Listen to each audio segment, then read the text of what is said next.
Welcome to Dose of Social, your recipe for social media success. We are so excited to be here today. Today we have Lan Tran-Sellitti, who's going to be here talking with us about the importance of e-commerce and social media. Thank you so much, Lan, for braving the 405 to come here to Manhattan Beach.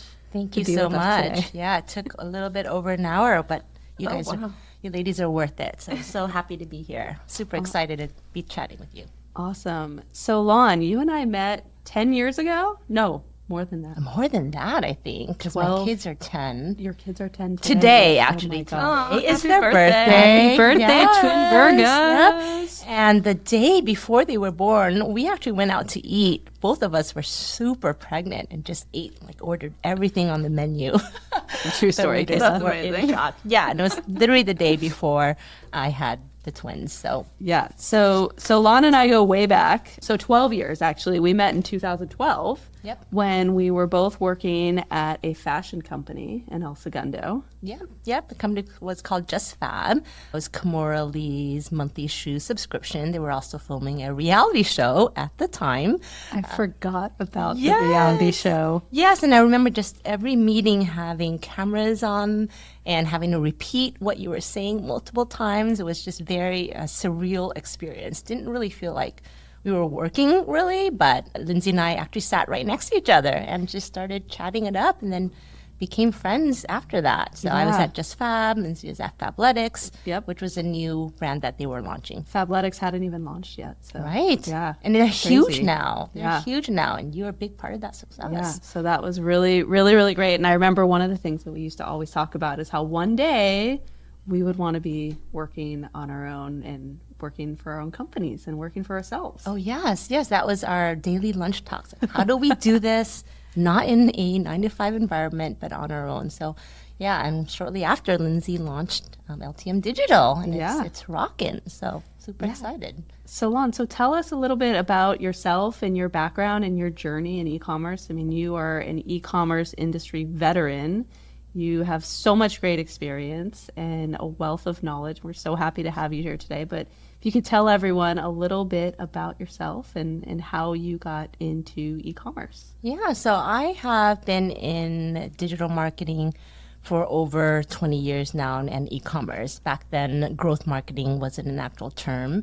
It is now, but in the beginning of time, I started with more of a traditional marketing experience, direct mail, then moved into email. And then from there, I discovered the opportunity in digital marketing with Toyota, Lexus in Hawaii, and then moved into apparel marketing for fast fashion brands such as Forever 21, American Apparel, BB Trina Turk. I was actually the very first digital marketing employee at Forever 21. I set up their first social media accounts. I remember not having enough followers to create a Facebook account and having to go ask the owners, hey, you got to like us on Facebook so I can actually launch this. So it's pretty exciting. We were also the first ones to work with YouTube haulers. That was big back in the day. Wow. In the beginning of time. So a lot has changed in social media and e-commerce and to where it is now. So happy to chat about that as we dive deeper into it. Yeah, what was the minimum number of likes you needed back in the day to get a company name for your Facebook profile? Was it 35? It was 30-something, yes. Wow. If you're listening to this and you were one of my friends in the early days who I would send links to get you to like pages, just want to say thanks. Yeah. Except now I think you have to have 100 followers just to get your analytics too. Yeah, right. And I think you can actually get your Facebook name right off the bat now, which is nice. Right. Yeah, the early days of social. Wow. Yeah. So, Lan, tell us a little bit about what role social media plays for you in e-commerce. I mean, I know you do a lot. You do email, you do paid, you do growth marketing, but how do you view organic social media in the role that e-commerce plays? I think organic social is such a big presence in e-commerce for multiple reasons. It's not just for branding and making sure the face and the voice of the brand is present, and also developing a community for the brand. But as it is now, social media is now a platform for direct sales and e-com revenue. TikTok is making a huge push for integrating social shopping into all of organic. Social shopping has become one of the largest revenue streams for some of the brands that I've worked with. So ranging from just not only apparel, but wellness brands. The ability for people to be able to shop on social is huge now. So you kind of have to meet customers where they're at. And right now they're on social. And for consumers to click through and shop on e-commerce sites is just one extra step for them. So being able to shop natively on the apps has been huge. And one of the ways I'm working with organic content is that a lot of the influencers now are shopping, providing links and doing live selling on their own. So for example, one of the brands I'm working with, they just blew up with live selling on TikTok. And so think like QVC shopping or just live shopping back in the day was like the QVC home shopping channel, but now it's on social media. And so TikTok influencers now are getting a percentage to push and sell their products through live shopping and live selling on TikTok. And the entire transaction is being done natively in the platform. So TikTok gets a cut out of it, and all the Facebook does too. But it's just, we also found that customers who check out through these social sites are stickier customers. They actually repeat more often and they come back more often because it's just so native to how they consume content. So I think not only is organic social so important from just a branding perspective and communication perspective and discovery, huge discovery opportunity, but incorporating not just organically, but even paid media into organic content, and then the social shopping aspect of it has been huge. So every brand should make sure that customers and just browsers should be able to shop whatever content there is that they're putting out there. Yeah, you make a great point about the shops and the Instagram shop and the Facebook shop and TikTok shop. What are you seeing for TikTok in terms of audience? Is the audience younger there for you and for your brands, or are you seeing it skew older now? I think in the beginning it was a lot younger, but now a lot older audiences are joining TikTok. And it just depends on the product you're pushing. So one of the brands I work with, it's an older female brand. And so we're able to target teachers and like military and older moms and older aunties. And so I think it just depends on the product, but it's now become a bigger platform for different age groups. And I think all brands can jump on TikTok now. It used to be just younger, but I think it's starting to skew a little bit older and with a lot more wide variety of interest as well. Yeah, absolutely. So in terms of social selling and influencers getting a cut and the platform getting a cut, do you have any particular affiliate platforms that you're working with right now that have been really great for social selling? Are you using ShopMy? We've used ShopMy. Right now, there's native platforms that Shopify integrates with, such as a video.me that's native to Shopify. And a lot of the platforms that the other brands use are more native to the specific brands. And so I think if it was Shopify, I think the biggest option would be their native shopping platform, which is their video.me shopping platform. Video.me. What about Shopify collaborators? Are you using that at all? Because that would be more on the influencer side. Not so much. We're leveraging a lot of like TikTok collaborators, Facebook collaborators, and just influencers that are native to the platforms. We've used Grin a lot just to source influencers and creating relationships with them. And then also, like for our brand ambassadors, we'll be just reaching out to the influencers that we've worked with on a regular basis, or the ones that have shown interest and have sold well, are the ones that tend to do well with us on live selling. So Lan, Yes, can you tell us and some of the people listening that might not know what growth marketing is? Yeah, growth marketing is scaling. So scaling, whether it be, most of the time it's scaling revenue, but it could be just scaling traffic or scaling app downloads or whatever your goal is, scaling growth on a social media platform. But what my background has been is scaling revenue. So top line revenue, and also making sure there's margins in there, so scaling profitably. So for example, as the director of growth at Tea Drops, we actually got picked by Morning Brew and Shopify as the number one fastest growing food and beverage business in the entire internet in 2020. And then I think 17th or 16th overall, beating Peloton. And how they calculated that was just traffic growth. And then they'll look at things like conversion rate and revenue growth. So if you 3-4x a brand, then that's over LY, then that's seen as more of an aggressive growth scale.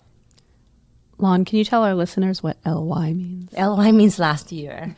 And so you'll have goals to scale a brand or grow. And if you're more in the startup phase, like a lot of the brands I work with, their growth is more like it's like much faster, hyper growth. And a lot of the goals are to 3, even 4x a brand. So at Tea Drops, we were 3 times. So 3x is like 3 times the traffic as last year.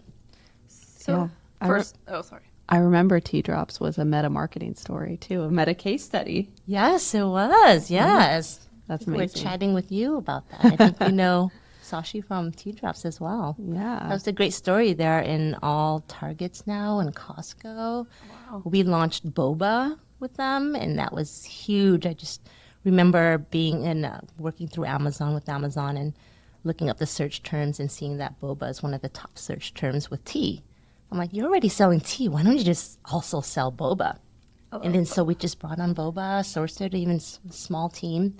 And boba became a huge percentage of the business, and it just went viral. That was part of the growth there, was that we were able to promote this boba tea drinking experience that you could gift to yourself and to your friends. So that was pretty exciting. I remember, and now boba is huge. Yeah. I Yes. mean, my kids every day after school say, Mom, can you take me to go get boba? I'm getting boba today. I can drink boba every day. So for small businesses, are there any specific tips that you can give for growth marketing, or what steps maybe they would need to take? I think it's really important to have really great content that tells a story. And it really does all start with your content. Without great content, you can't scale. And so that's why I think just the organic content really has to resonate. At a lot of the brands, we'll test a lot of the different stories. So whether that's a good brand story, a founder story, people love founder stories. We tested founder stories versus product story versus an influencer versus just like a more visually beautiful story. And hands down, every time, the story of how the brand was founded and the why really resonated with people. So taking something like that, cutting it into a bunch of little content pieces, running paid through that, retargeting and paid and finding new customers that way would be one way to scale, but then also making sure you have a strong community, a community that will advocate for you, that will fight for you, especially if there's some issues. We had a brand issue recently where there was a fake site that was set up, and the true customers would come in and say, no, that's not them, and then really fight for you. So making sure you build a strong community organically, and then having a great story to tell that's unique, that's different, that kind of pulls at your heart, and then being able to amplify that through creative ways. So mainly through paid. So growth marketing is a lot of paid. So making sure your metrics look good, your content looks good, and then being able to scale. And I know both of your agencies run paid, and Lindsay does a great job scaling paid media. And I think that's one of the really most important things for growth, is having an agency that can run paid in an efficient way. I love that you said testing the different types of stories and content to share. That's what we talked a little bit about in our first episode, is the importance of testing everything on social media. Yes. And usually, but not always, if an organic content piece does well and it showcases the product well, you can leverage that for paid. So I'll usually look at organic first. And if it's not like a quote or something, a meme or something, but it's relevant product, we'll be able to lift that and then cut that into a bunch of pieces and then run paid on that. So I think that's been a good formula for scaling. Yeah, especially for e-commerce. If you see something working on organic, then moving it over to the paid side and seeing how it plays out there. Yeah. Absolutely. So Lan, what advice would you give to a small business owner who doesn't have a large budget for content or for running ads, but they have an e-commerce company? How would you recommend them starting out and building that strong community on social? Some of the best content I've seen has not been highly produced content. As we know, it's content that's in someone's bedroom, or there's tons of influencers, micro-influencers that will do product like for free. And so I use this platform called like Billow a lot, and it's like $50 a video. And you send them content, and they're known to be really great at storytelling or being able to leave reviews. And so putting out a brief and hiring content with the use of apps like Billow has been really helpful. So there's ways to do it very effectively. Folks love founder stories. So if the founder can just get in front of the camera and talk about their whys and push their product, that's one of the best ways. And then just try going live. Just going live, syncing up their live shopping apps and see what resonates. And most of the time, consumers in the beginning just want to hop on and chat with you. And with a lot of these live brands that I've worked with, folks come on and the moderator will know them. They'll say, how was your vacation? Or, hey, Susie, did you have that baby shower? So it becomes a whole community where they just get on every week or almost every day to just chat. And then they happen to also buy what you're kind of pushing. So with small budgets, you can create content organically. It can be a great unboxing video, a reviews video, a why did you start this brand video. It doesn't have to be highly produced. And for scaling, you can run ads on very small budgets as well, but testing it out on organic first. We've had a lot of success with just VIP groups, so just doesn't cost much to create another VIP group on Facebook, and then hiring moderators that are already fans. So for example, at T-Draws, we had a mega fan already. So we just brought on that mega fan to help moderate that page. And it felt really organic and natural because she was already a fan, and cost us just product, basically. We would just send her additional product, and she was able to manage the relationship with all the VIPs and really promote it to friends and family and create that community there. So I think there's definitely ways that creating community and creating content affordably can be done for small businesses. And then you bring on an agency like Lindsay's or Kayla's and then scale that way. Yeah, absolutely. And I think the important thing there too is that if you have product, if you're an e-commerce company and you have product to send people product and see what you get. You're not necessarily always going to get something back because people are busy, but if you really are building that strong community and base and you have those super fans and you send them product, you never know what you're going to get, right? You could get something really good. I think also to your point, it's important to note that, especially for small business owners and telling that founder story, it doesn't need to be highly produced. Some of the best performing content we've seen, my friend owns a skincare company, she films in her car. And she answers questions, she creates content, she gets thousands of views and sales. So the more real you are with your customers, the more you'll see from that. Yeah. And I would also say, and Lan, I'd love to hear your opinion on this too, but from the paid side, what I'm seeing with my clients and the ads that we're running right now is that the ads that are not produced, that are not from a photo shoot, that are just us taking our iPhones and getting some additional content are outperforming the produced pieces of content. Oh, for sure. I'm seeing that across the board. We'd have really fancy shoots, and some of the top performing content pieces would be the model filming herself getting out of the car on her phone. That's amazing. And that would just like 10 times beat the highly produced. And she's not doing anything special. She's just literally just getting out of the car. And so I think just capturing just organic moments and just make sure it's visually beautiful. But even the lighting, I notice sometimes the lighting may not even be great, but it performs even better than a highly lit, highly produced content piece. So I think there's definitely value to that. Just making it feel just as authentic as possible. Yeah, absolutely. I'm seeing that as well. And I think that's really encouraging for small business owners too, to hear that you don't necessarily need to invest in this large shoot and polish, produce pieces of content, but you can do it with your iPhone and you can make an impact that way too. Yeah, absolutely. I have a swimwear named Jolin, and it's mommy and me matching swimsuits. And some of our best pieces is just filming my kids in the pool. Or just, and they're super cute, by the way. Yeah, so you recycled plastic and focus on endangered animals, but just super easy content that I just film in the backyard when they're swimming or if we're at the beach. So Yeah, so you film the content, and then are you posting that content on organic too? And then also running paid? yeah, organic. Paid needs different formats, as you know, so we'll be able to, we just cut it to different formats. What's really important with paid is there is a strong hook. And I think that's the main difference with organic content. So you get something that performs well, that has to show product well. It can't just be lifestyle. It has to show like the details of the product or how to use it if it's like a physical product, not an apparel, but creating a strong hook. And so hooks like watch to the end, like some of it can be a little cheesy, but totally works. So things like top 3 reasons why you need this in your life, or can't believe I found this. You got to watch to the end. Just kind of hooks like that are the ones that have performed the best. So Yeah, and I always tell our clients too to make sure whatever piece of content that you're running in paid, have something eye-catching and attention-grabbing in the first 3 seconds. yeah, people's attention spans are so short right now. So I think it's 15-second videos now. Like it was 45 and 30, now it's 15.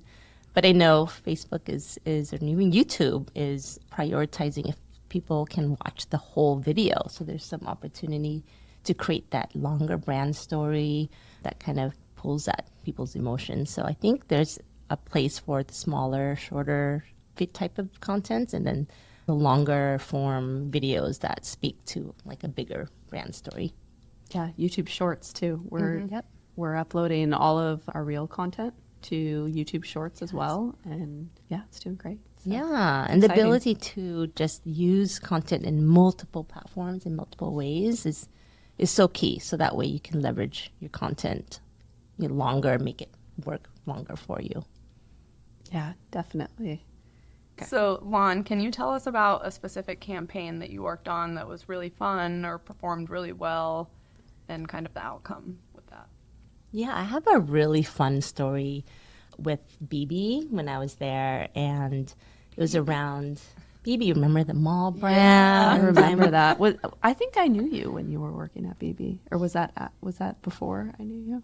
I think that might have been before. Before. Or was it after? I don't remember, such a blur. But I've been at pretty much all the mall brands, right? And BB is such a fun one. I worked with Mandy, the founder, directly. It's such a fun brand. And I remember it was Coachella season and festival. That's like a whole holiday now. If you look up national holidays, Coachella is like listed as a big moment. And I remember asking Manny, hey, we need to do something for a festival because it's Coachella season. And that's a big moment for fashion. And he's older, so he said, no, I really don't like Coachella. It's hot there. People are rude. Our clothes are more for club wear. There's no appetite for a festival with our audience. And so I took that on as a challenge. I said, well, why don't I create this case study? Why don't I create this presentation and campaign and present it to you? And then you tell me what you think. And so I worked with our paid agency. I was able to gather up buy-in from our creative directors and our head of product and put together this campaign where it was going to be a multi-channel approach. So we partnered with Rachel Zoe to create this curated collection that was going to be in all the stores. There was a social media component, #BBFest, where folks would submit their best festival look and win this exclusive experience. We partnered with Oasis for a party at Coachella. And all hundreds of stores had this neon yellow daisy #BBFest contest on all the windows. And the big part of it was I proposed that we do a brand lift study. So before we launched the campaign, we asked the question, would you shop at BB for festival? It's like, he was right. 75 to 80% said no, like they would not shop at BB for festival. And then I'll share the results at the end. So there was buy-in because I already vetted it out to all the folks involved. And so when I presented it, Manny said, yes, let's do it. So we launched the campaign. It was a huge success. I hired about 1,000 micro-influencers to do a social bomb on the day of the contest. So when you entered the contest, you already saw over 1,000 entries of really great content from micro-influencers already. So the page already looked pretty curated. Then we ran paid ads with a lot of the content from the influencers. We did a quick shoot in Malibu, nothing crazy, with Rachel Zoe's festival collection and BB's festival collection. Ran that in all the ads. And then the day of Coachella, we rented, I think I've showed you the video, Lindsay, but bright yellow hot air balloons, 2 of them, that with the White Daisy, hashtag BBFest, and we flew it across the Coachella concert. So it flew across the Coachella concert, and everyone's like, what is that? And they were able to see it across the sky. We filmed the whole experience, and then we hired top-tiered influencers. There was like 6 big influencers that came to the desert, and we had this Airstream, and they had we did a whole video shoot. And at the end, they got onto their hot air balloons, and we made it seem like they flew across the concert, and we amazing. Delivered them the hot air balloon, and put that all together, create a campaign for it. It ran for a while, even after festival. And then we did the brand lift study, and we asked, would you shop at BB for Coachella festival season? It was reversed. It was an overwhelming, like 85% said, yes, we would shop at BB for festival. And the return on that was like a 6x return, and from like everything that we spent. So it was pretty successful. Even the company that ended up taking over BB, wrote about it in their press release, and everyone was super excited about that. And the paid agency created their own case study out of it. But I think that was a good way to integrate all channels, leverage social and influencers and product, and incorporate a sales aspect to it to get people to buy directly, and then being able to measure whether or not a campaign is successful from a brand lift perspective. So I think that was a really fun story, and just showed really great results especially if you're telling like one big cohesive story. Yeah, wow, that's amazing. And I like that hook you did at the end there. Wait till the end, and I'll tell you the results of the brand lift study. Yes. Listen to the end. You are definitely a marketer. I love it. So Lan, if someone wants to learn more about you and the brands you work with, where can they find you? They can follow me on LinkedIn. So Lan Tran-Sellitti, Sellitti. And we'll include it in the show notes as well. Yeah. Okay, sounds good. Well, Lan, thank you so much Yes, for thank coming you. down here to record with us today. So great to see you as always. And Of course. I learned something from you every time we talk too. So it's great. Yeah. Thank you for having me. Yeah. All right. Thank you. Thank you. Thanks for listening to Dose of Social, and hope you learned some more about e-commerce and actionable items for social selling in your business. And tune in next week for our next episode.